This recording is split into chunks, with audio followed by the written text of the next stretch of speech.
Yo, what is going on, everyone? Welcome to another video, and today we got the NBA. What is it? NBA Thursday picks, Friday picks. Oh no! It's Wednesday. It's Wednesday. There you go. It's Wednesday. Yesterday was not that bad. I mean, we did all right, but it just wasn't the best for our 5 games, man. I think I went like 4-1 and not in 3-2. I believe. I think I went 3-2. Right? Let's see. Correct, incorrect, correct, incorrect, incorrect. So, oh damn, I went 2-3. Well, anyway, we can't finish under 500. We have no time for that. We have to get back to rolling. So hopefully today I can get back to rolling. So we're starting off. We got the Jazz at the Pistons. You know what?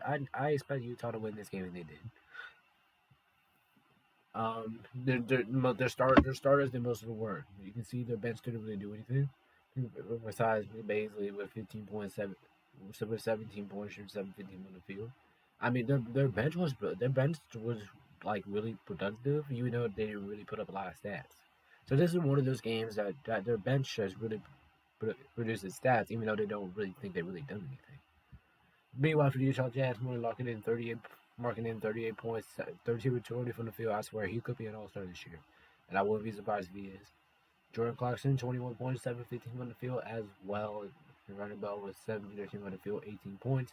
He also had 13 rebounds and 6 assists. Goddamn. Lucas Wesson had 10 points,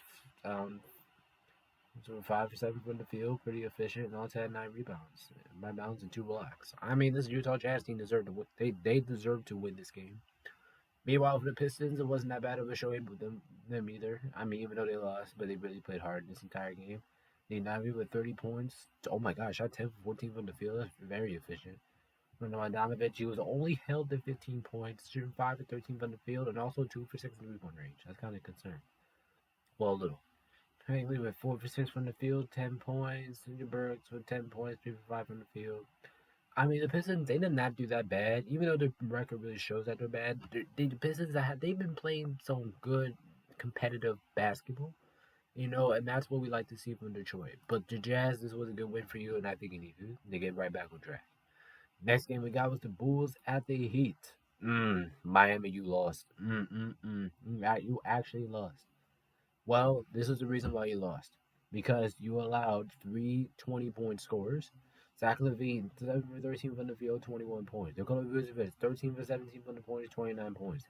DeMar DeRozan, 9 for 14 from the field, 24 points. Nikola Vucevic also had 12 rebounds. I mean, if seriously, if you're giving up like three 20-point scores, then how are you supposed to manage to win? I mean, I don't get it. Even the Bulls do enter really good.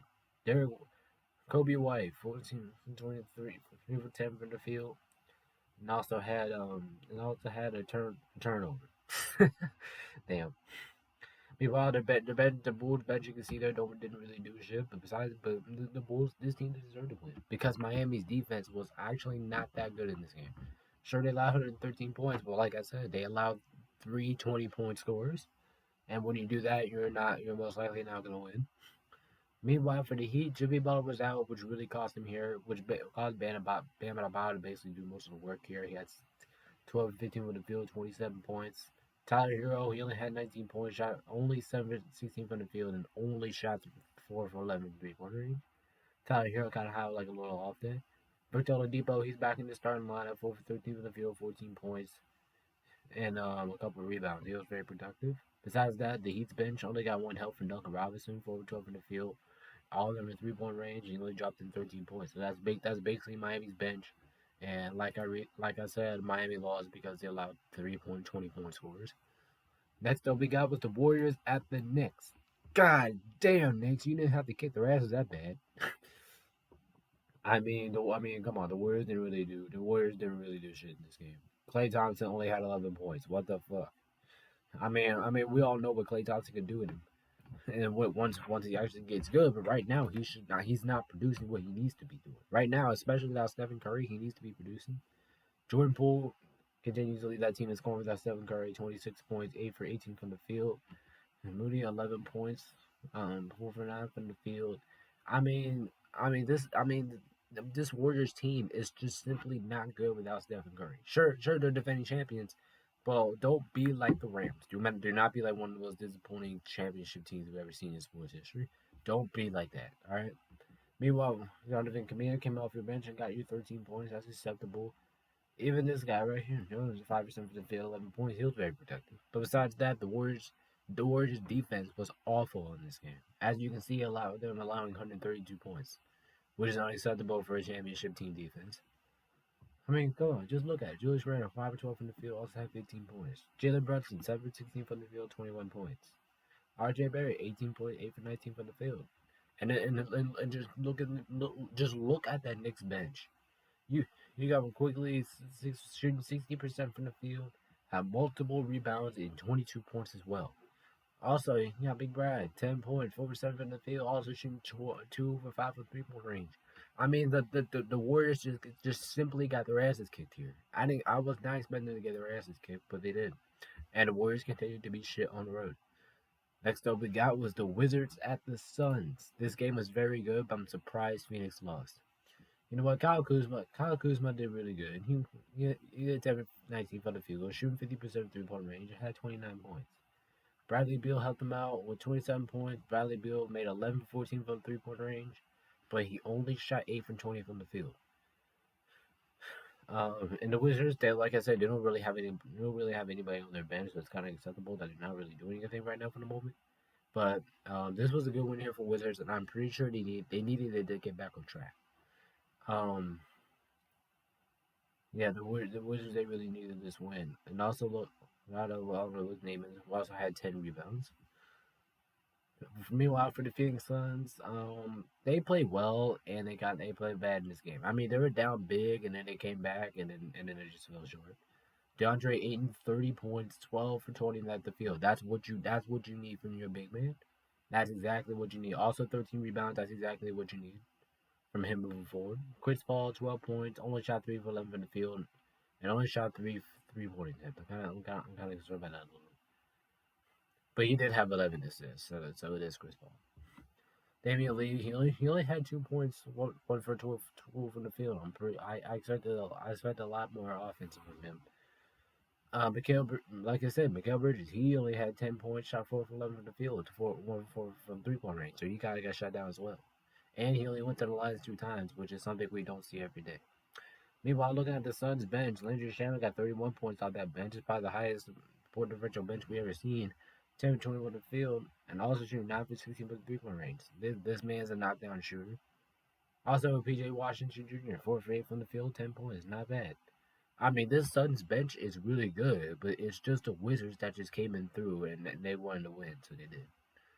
Not mad by either teams, but I give more credit to Washington. And last but not least was the Grizzlies at Denver. I think the Nuggets completely kicked their ass, even though it didn't really look like it. But if you went as like this was part of the ass whooping. 35-14 in the first quarter. God damn, Memphis.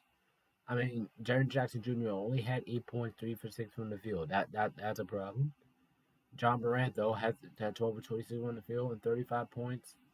Sorry, 8 for 10 for through the line and also 50% for 3-point range. That's really good for John.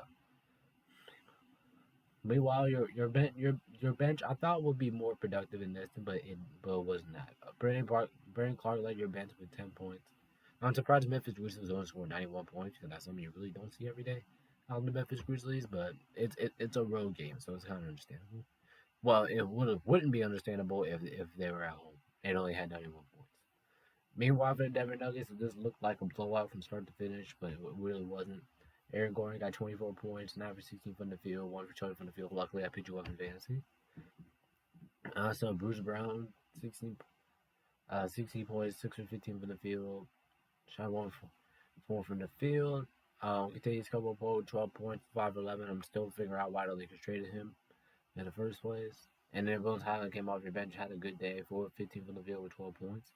Basically, Denver deserved to win this game, and honestly, I'm glad that they did. All right, and that is the reaction. So let's get into the predictions. All right, so today is interesting, man. You have a lot of interesting games today. You have a lot of games, a lot of interesting games. All right, so let's get into it. I'm done chatting, so let's get into the predictions. All right, so we are starting off for the first game of the day. It is the Bucks at the Cavs. To be honest, I'm picking the Cavs. To me, I have a good feeling the Cavs are going to win this game. Cavs are 15-2. Cavs have only lost one game, two games at home. That is a good sign for me in the first place, but Chris Middleton might be still out for this one, and the Cavaliers are still fully healthy. I mean, I can see the Bucks winning this game because we all know where the Bucks are on the road. We all know where they are. They come in crunch time. They always do. They always find a way. Like if you see the game versus New Orleans, they always find a way to come in crunch time. They're the Bucks. The Bucks are a really good road team, but I see the Cavs winning because the Cavs are just that better at home. Sure, I can be wrong. Can I be wrong here? Absolutely, because I'm betting against the Bucks and it's risky, and I'm betting against the best record in the league right now. So it's risky, but I'm gonna take the Cavs because the Cavs are at home. I'm pretty sure they're gonna feel good. I have the Bucks getting revenge on the Cavs. I'm gonna have the Cavs getting revenge on the Bucks. Next up, we got was the Sixers at Detroit. I want to pick Detroit so bad, but I'm not going to. I'm gonna take Philly. Philly wins a kind of a blowout here. I mean, no disrespect to Joy, but you guys are 4-13 on the home, 4-13 on the way, while Philly is 12-5 at home. I mean, come on, just put it in the other aspect. Joel Embiid's leading the stat letters for Philly on every other aspect, and Philly. That's just we all know Philly's just a better team. We all know that. I see Detroit Pistons. I see them having a rough day here, and it's just not going to be fun. I'm taking the Sixers to kick their ass actually. When come on, come on, it's nice. It's really not that expected. Next up, we got the Bulls at Atlanta. Hawks have no one injured. I'm gonna take the Hawks because they have nobody injured, like I just said, and the Bulls could be without Alex Caruso. They could be out some good other key players. Alex Caruso he could be out. Derek Jones Jr. is already out. Devontae Green is questionable. Lonzo Ball continues to be out. Yeah, I have a hard time picking Chicago here. Um, I really do. I got a hard time picking Chicago. I think Atlanta's gonna build on the 3 game winning streak like they currently have. I'm taking them over the Bulls because the Bulls are too injured. Next up, we got is the Pacers at the Celtics. Celtics win, please and thank you. Come on, you guys better not lose this time. I know you guys lost to Orlando, but please do not lose to Indiana. If y'all lose to Indiana, I don't know what the hell are you guys doing. Come on, you start off with the hottest team in the league, and now you're all of a sudden you're just faking it. Like I don't know what you're doing, man. Just get the job done, protect the home court, get the job done, and get past Indiana, please. Plus, Indiana has what really concerns me that Indiana has nobody on the injury report, so I can actually see them winning this game. Well, with the Celtics being 11-4 at home and the Pistons being 6-9 on the road, I think we can say that the Celtics are winning this game. Plus, they have an 86% chance of it, according to ESPN, to win. Next up, we got is the Warriors at the Nets. Take the Nets to win this game. They look sharper. They look healthier. Plus, the Nets have been on the roll. Nets have been on the roll. They won like I don't know. They won like 7 straight games. And that's on the roll. Clay Thompson is going to be out. Andrew Wiggins still continue to be out. Donovan Jones out. James Green's out. Unless the Warriors win, they're gonna hope that Jordan Poole goes for like 45 points. Because if not, the Warriors have no shot at winning this. Plus, Brooklyn has nobody on the injury report, so they're fine. They're healthy. They're gonna get the job done. And honestly, I'm predicting a blowout here. I'm thinking that they're going to kick the Warriors' ass right down the throat. Now, can I be wrong? Absolutely. I don't think this really could be a blowout, but Steph Curry is probably going to be out for this game. Brooklyn has an 80%, 87% chance to win this game. They'll get it. I know Brooklyn allows way too many statements to happen at home, but this one, I just can't see it happening. I'm gonna take the Nets. I'm gonna take the Nets to beat their ass. Next game, next game we got is the Raptors at the Knicks. I'm taking the Knicks to win this game. The Knicks are, like I said, the Knicks are just like Brooklyn. They are on the roll. Grimes is out for the Knicks, but that doesn't really matter. Gary Trent Jr. is out, and Kevin Burch is day to day. Now the Raptors have lost a lot of games in a row, and that is not a good sign. Plus, you guys are one of the worst worst road team record and currently in the league. How are you supposed to go into New York and you know New York is winning? How are you supposed to go to New York and stop the Knicks down the way how they've been playing right now? That's just hard. It's hard. It's hard for me right now to pick the Knicks to lose to the Raptors right now. It's really hard to. And honestly, I wanted the Knicks to play good basketball. I didn't think we would be seeing it, but we are seeing it. The Knicks are proving us wrong. I think the Knicks are going to continue to run here. The home field advantage is going to help them here, and I'm taking the Knicks to beat Toronto. Next game we got is the Magic at Houston. You know what? You know what? You know what? I'm gonna do it. I'm gonna go with Orlando. I think Orlando has every right to win this game, and I think they're going to. He's out. Jalen Suggs is out, but I have a feeling Orlando's gonna win this game. I got a good feeling in my gut telling me that Orlando's gonna win. I know the Magic are 3-12 in a row, while Houston is 6-8 at home. But I'm going with Orlando. Something is telling me. Something is just sitting in my gut, basically telling me that Orlando's going to win this game. Something's telling me that Paul Bruncho is going to have a big day. I know Jalen Green's also going to have a big day. But by the end of the day, I think Orlando has been rolling recently. I mean, the Magic are 4-1 in the last 5 games. They're going to continue to rock. They're on a roll. Man, I'm taking the Magic. None of y'all should be surprised that I'm taking Orlando to beat Houston here. Next up, we got the Mavericks at the Timberwolves. You know what? I think Dallas is gonna get them right back. I mean, because we see the revenge story. We see them every single day. I think they're getting their revenge. No Rudy Gobert, no Karl Anthony Towns, no Kyle, maybe no Kyle Anderson. I don't know about Karl Anthony Towns again. Dallas have lost 2 in a row, but I'm expecting them to break that streak here. I'm gonna go Dallas winning. Should be a narrow win though for Dallas because we all know how good Minnesota can be. Because Minnesota is above 500 on the road. Dallas is way under 500 on the road. But at the same time, I have the Dallas Mavericks getting them back. Dallas takes revenge on the Timberwolves. I can see Anthony Edwards having a big day as well as Luka Doncic, but it's not gonna matter. I'm gonna take the Mavericks to get revenge on the Timberwolves. Next up, we got is the Trailblazers at the Thunder. Man, I want to pick the Thunder here. I'm really thinking about the Thunder this time. I mean, no, I mean Jeremy Grant's day to day. Hopefully he plays, but I don't think he's going to. SGA, we all know he's going to have a big day. Jeremy Grant is possible for the day. Yeah, I'm still going to go with Portland here.